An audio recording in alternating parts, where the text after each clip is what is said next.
Halo guys, lanjut lagi kita Battle to the Heaven.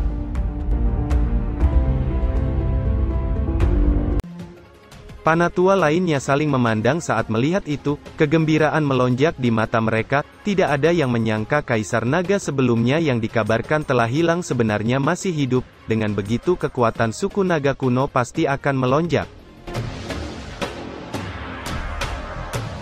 Xiaoyan hanya bisa tersenyum saat melihat itu, kegembiraan juga muncul di hatinya, tidak disangka ahli misterius ini adalah ayah Ziyan, dengan cara ini, situasinya akan berbalik.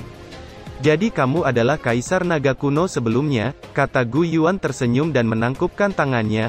Meski aku lebih tua darimu, kekuatan seseorang tetaplah yang paling penting, Anda bisa memanggil saya Zukun, kata pria misterius itu melambaikan tangannya. Salam kenal saudara Zukun, kata Gu Yuan tersenyum dan menangkupkan tangannya.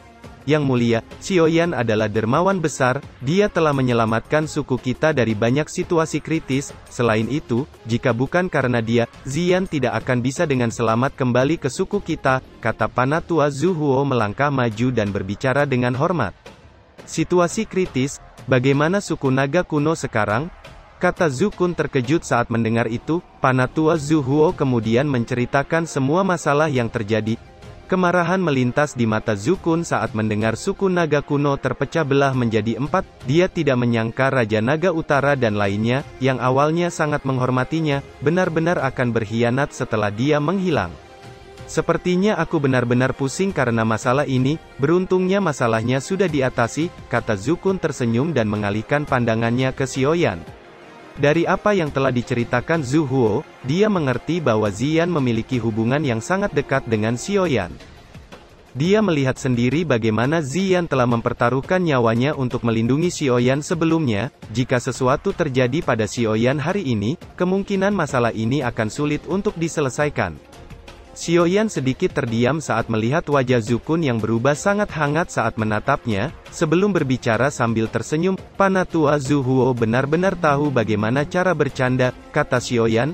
Memanggilku lebih tua membuat kita tampak seperti orang asing, kamu berteman baik dengan Ziyan, jika kamu tidak keberatan, kamu bisa memanggil saya paman, kata Zukun melambaikan tangannya. Xiaoyan sedikit terkejut saat mendengar itu sebelum menangkupkan tangannya dan memanggil, paman Zukun. Zukun mengangguk sambil tersenyum setelah melihat itu, sudut matanya melirik ke Ziyan yang telah diam, hatinya sedikit bersuka cita setelah melihat ekspresi Ziyan tampak menjadi agak lebih hangat. Setelah itu Zukun menoleh, matanya menatap Hun Tiandi yang agak jauh sebelum dia berbicara sambil menyeringai, karena aku telah berjanji pada putriku, aku harus mengambil nyawa orang itu. Gu Yuan di samping tanpa sadar tersenyum saat melihat ekspresi Hun Tiandi yang sangat kusam. Ini benar-benar kasus keberuntungan di mana situasinya telah berbalik dalam sekejap. Gu Yuan tahu bahwa kekuatan Zukun berada di bintang 9 Douseng lanjutan. Dengan Zukun bekerja sama, Hun Tiandi akan menderita kekalahan yang menyedihkan. Sudah bertahun-tahun sejak saya bertarung, sungguh menyenangkan bagiku bisa menghadapi pertempuran besar seperti itu begitu saya keluar. Kata Zukun menatap Hun Tiandi dan tersenyum dingin. Hun Tiandi mendengus dingin dengan ekspresi nampak kusam. Gyeoktuse di tangannya tiba-tiba melepaskan pilar cahaya terang dan langsung menembak ke pintu kuno menyebabkan pintu kuno mulai bergetar di depan banyak tatapan tertegun. Riak energi kuno tiba-tiba melonjak keluar saat pintu kuno perlahan terbuka menyebabkan kedua pasukan tampaknya telah mengalami pukulan berat dan formasi mereka berubah menjadi kekacauan, bahkan beberapa ahli yang lebih lemah dipaksa mundur jauh. Saudara Gu Yuan, apa kamu tahu apa yang ada di dalam rumah dewa kuno itu? Tanya Zukun di langit saat melihat pintu kuno yang perlahan terbuka dan sedikit mengerutkan keningnya. Saya tidak terlalu yakin, dikabarkan di dalamnya ada pil obat tingkat D, jika Hun Tiandi bisa mendapatkannya, kemungkinan besar dia akan menerobos Dou Di, kata Gu Yuan dengan wajah serius. Ekspresi Zukun seketika berubah saat mendengar itu. Kita tidak bisa membiarkan Hun Tiandi mendapatkan pil itu, kata Gu Yuan dengan suara yang dalam. Zukun mengangguk. Dia juga mengerti betapa menakutkannya seorang Dou Di. Hanya dengan Gyoku no Tu semilik Dou Di sudah mampu menjebaknya di alam magma selama ribuan tahun. Kita akan memimpin memasuki rumah dewa kuno dan mendapatkan pil tingkat D itu. Dengan kekuatan kita berdua, tidak akan terlalu sulit bagi kita untuk membunuh Hun Tiandi dengan kekuatan kita, kata Zukun. Kita akan melakukan seperti yang saudara Zukun katakan, kata Gu Yuan. Xiaoyan tersenyum saat melihat Gu Yuan dan Zukun yang mulai akrab. Dengan seorang ahli seperti Zukun yang membantu mereka, situasinya jelas telah berubah. Xiaoyan menoleh dan melihat Ziyan di sampingnya yang menatap Zukun dengan ekspresi rumit di matanya, sepertinya dia masih belum mempercayai kenyataan. Xiaoyan, apa menurutmu aku harus mengenalinya? Kata Ziyan menoleh ke Xiaoyan, jika bukan karena aku beruntung saat itu, aku pasti sudah menjadi makanan binatang magis lainnya, kata Ziyan. Kamu harus melakukan apa yang hatimu katakan, tidak ada orang tua yang tidak mencintai anak mereka di benua ini, aku telah ke tempat di mana dia terjebak, itu adalah tempat yang gelap dan sepi, hidupnya selama tahun-tahun ini sepertinya cukup sulit, kata Xiaoyan. Ziyan mengangguk dengan pelan saat mendengar itu. Sesaat kemudian suara gemuruh terdengar ketika riak yang dipancarkan dari pintu kuno semakin menjadi liar ketika pintu kuno terbuka penuh, menyebabkan seluruh lautan magma meledak dan membentuk gelombang besar hingga tanah bergetar dan banyak jurang dalam yang muncul. Gu Yuan dan Zukun bergegas maju pada saat yang sama saat terowongan muncul. Hun Tiandi, api hitam, Xiaoyan dan lainnya juga bergegas masuk ke terowongan. Seluruh langit menjadi kosong saat banyak orang masuk ke terowongan. Hanya pintu besar kuno yang terus diam dan berdiri di atas lautan magma. Di dalam rumah dewa kuno banyak kabut tipis menyelimuti ruang misterius ini menyebabkan seluruh tempat tampak berkabut dan benar-benar sunyi. Tanah mengapung di ruang yang tak berbatas ini nampak seperti paviliun di langit. Sesaat kemudian ruang berkabut tiba-tiba menjadi terdistorsi ketika terowongan spasial besar muncul dan banyak sosok tiba-tiba keluar dari dalam terowongan sebelum akhirnya mendarat di tanah. Apakah ini rumah dewa kuno? Kata Xiaoyan melihat sekelilingnya yang dipenuhi dengan kabut tak terbatas. Sun Er, Cailin dan lainnya juga muncul di samping Xiaoyan dan dengan hati-hati menatap ke sekeliling ruang misterius. Dengan banyaknya sosok manusia yang muncul, para ahli dari kedua belah pihak segera berpisah menjadi dua kelompok. Setelah itu mereka menatap pihak di sisi lain dengan mata hati-hati saat mereka mempersiapkan diri untuk berbagai serangan diam-diam. Jangan didahului oleh mereka, ayo pergi, kata api hitam melirik kelompok Gu Yuan sebelum mengalihkan matanya ke tempat lain saat beberapa fluktuasi aneh muncul di matanya, tubuhnya memimpin untuk bergegas ke kejauhan. Hun Tiandi dan lainnya segera mengikuti di belakang. Api hitam sebenarnya mengetahui jalannya, kata Gu Yuan sedikit terkejut saat melihat kelompok Hun Tiandi melesat ke kejauhan. Meskipun dia bisa merasakan tekanan di tempat ini, namun tidak mungkin baginya untuk menemukan pil tingkat di dalam waktu sesingkat itu. Api hitam, gumam Zukun terkejut, tidak mengherankan baginya untuk mengetahui jalannya, ikuti mereka, kata Zukun langsung memimpin untuk mengejar. Gu Yuan dan lainnya segera mengikuti di belakang. Setelah beberapa waktu kecepatan kelompok Hun Tiandi dan Gu Yuan perlahan berkurang. Mata mereka dengan panas melihat paviliun batu yang berdiri dengan tenang di dataran luas dan tak berujung dengan aura kuno menyebar darinya. Di depan paviliun ada bujur sangkar yang tak tertandingi dengan banyak pilar setinggi 10.000 kaki yang berdiri di kedua paviliun. Kelompok Xiaoyan dan Hun Tiandi dengan hati-hati mendarat di paviliun. Ada jarak antara kedua belah pihak di kedua sisi saat mereka dengan hati-hati berjalan menuju ke tengah alun-alun yang sangat luas. Mereka nampak seperti semut yang merayap di gurun saat mereka berjalan di atasnya. Langkah kaki Xiaoyan tiba-tiba berhenti saat dia menoleh dan melihat ke puncak pilar batu di depan. Ada sekelompok api berwarna kuning tua muncul darinya. Itu adalah api kuning misterius yang menduduki peringkat 23 api surgawi. Mengapa api surgawi ini begitu lemah? Pikir Xiaoyan sedikit mengerutkan keningnya. Api merah tiba-tiba muncul dan berkumpul sebelum akhirnya berubah menjadi Yiwa yang duduk di bahu Xiaoyan yang sedang merasakan keraguan. Yiwa melihat ke alun-alun yang tenang ini dan ekspresi yang agak kehilangan tiba-tiba muncul di matanya. Tempat ini sangat familiar, gumam Yiwa. Xiaoyan tiba-tiba berhenti saat mendengar kata Yiwa. Dia menoleh dan menatap Yiwa dengan terkejut. Familiar, ini adalah rumah dewa kuno, apa yang terjadi? Tanya Xiaoyan tertegun. Aku tidak tahu, aku hanya merasa bahwa tempat ini agak familiar, sepertinya aku pernah ke sini di masa lalu, jawab Yiwa sedikit bingung.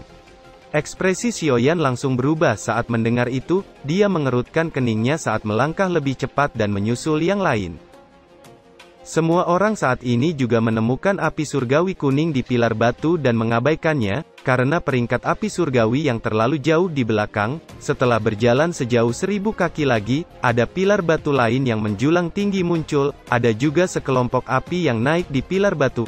Itu adalah api roh 10.000 binatang, peringkat 22 api surgawi, pikir Xiaoyan sedikit tertegun. Setelah itu dia melihat ke depan dan langkah kakinya menjadi sangat cepat. Gu Yuan dan lainnya segera mengikuti. Mereka tiba di pilar batu lain dengan beberapa api surgawi yang berbeda di atasnya. Namun api surgawi itu tidak memiliki kekuatan yang terlalu besar dan hanya menjadi dekorasi. Sesaat kemudian kejutan melintas di wajah Xiaoyan dan lainnya saat mereka merasakan panas yang tidak biasa di depan.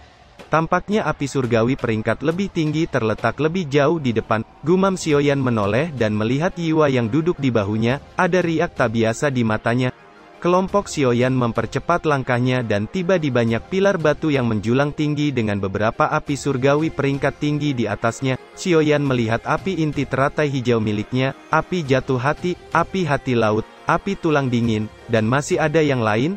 Tidak disangka Dewa Kuno Tu sebenar-benar suka mengumpulkan api surgawi, gumam Gu Yuan setelah melihat api surgawi peringkat 6, 8 api penghancuran tanah dan air.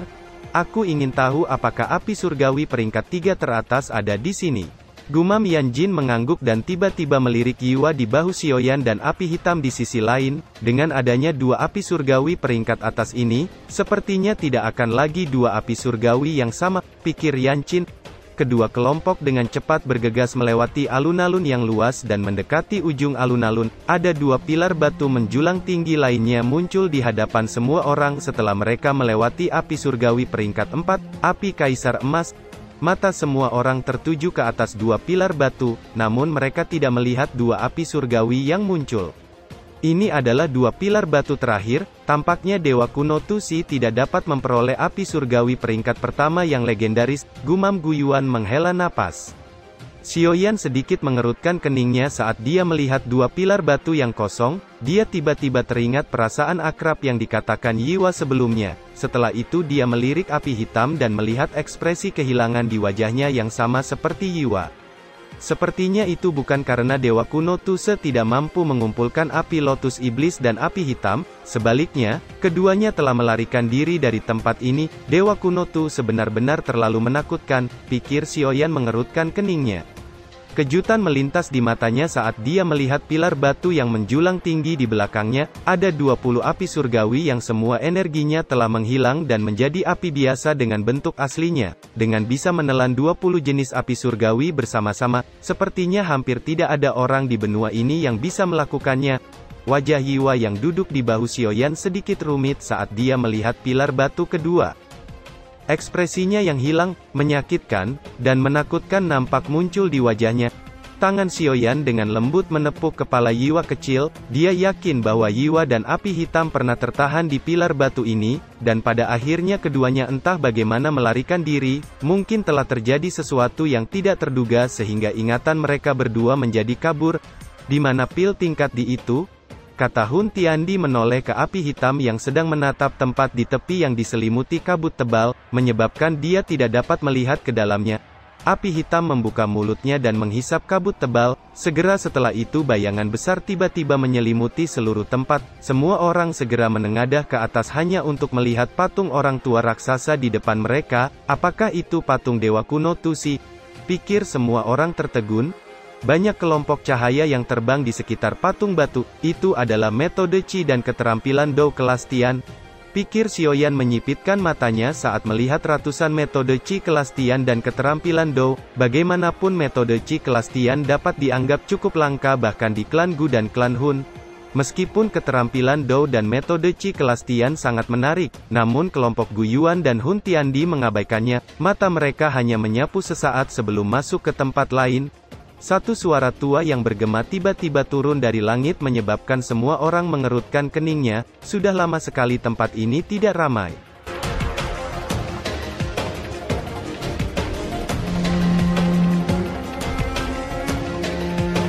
Cerita pun selesai. Nantikan spoiler selanjutnya guys. Buat yang belum subrek, dibantu subrek yo guys, biar jalan terus spoilernya. Buat yang udah subrek, mudahan dilancarkan rezekinya. See you and ciao.